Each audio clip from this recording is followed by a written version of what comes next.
भाभी, मैं इतने कपड़े दे जाती हूँ कि आपको और खरीदने की ज़रूरत ही नहीं है। आरती अपने बच्चों के लिए कपड़े खरीदने बाजार जा रही थी। उसकी बहन की शादी है।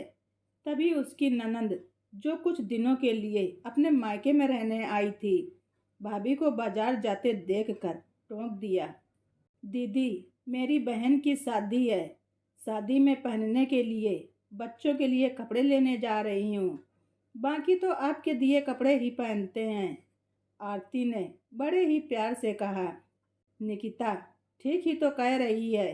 क्या करोगी नए कपड़े खरीद कर? दोनों ननंद भाभी की बात सुनकर सास हेमा जी बोल पड़ी। सास ननंद से ज्यादा बहस करना आरती की आदत नहीं थी।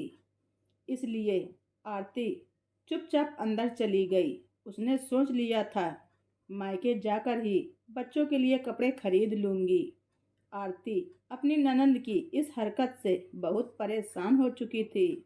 वो तो इसलिए उनसे कपड़े ले लेती थी कि कहीं वो बुरा ना मान जाए।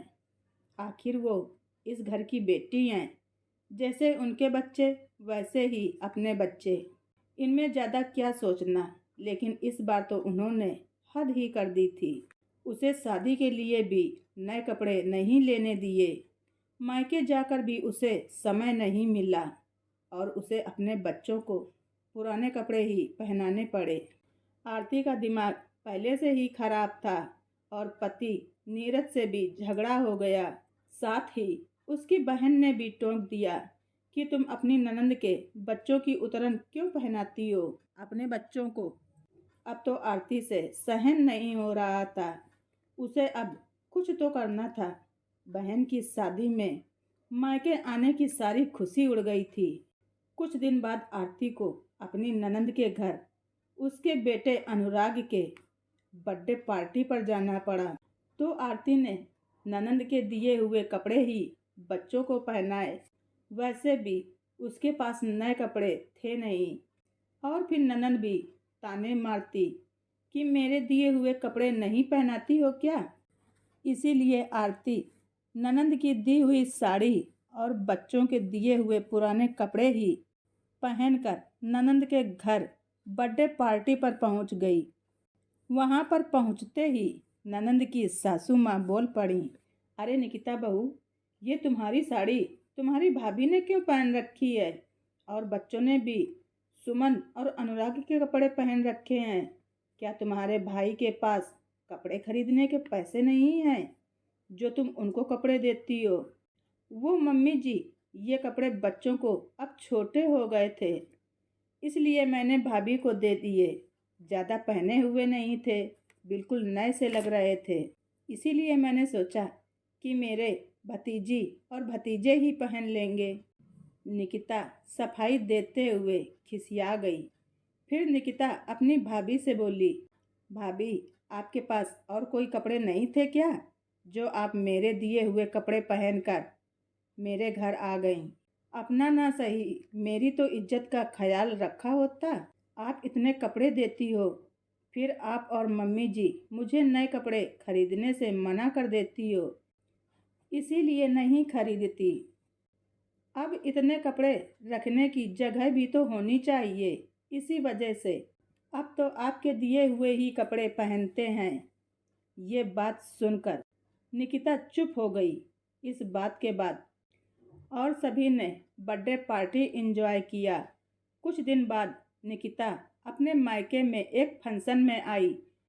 इस बार आरती और बच्चों को नए कपड़े पहने हुए देख निकिता बोली, भाभी, अनुराग के बर्थडे पार्टी पर तो मेरे दिए कपड़े पहनकर आपने मेरी बेइज्जती करा दी। आज नए कपड़े पहन रखे हैं।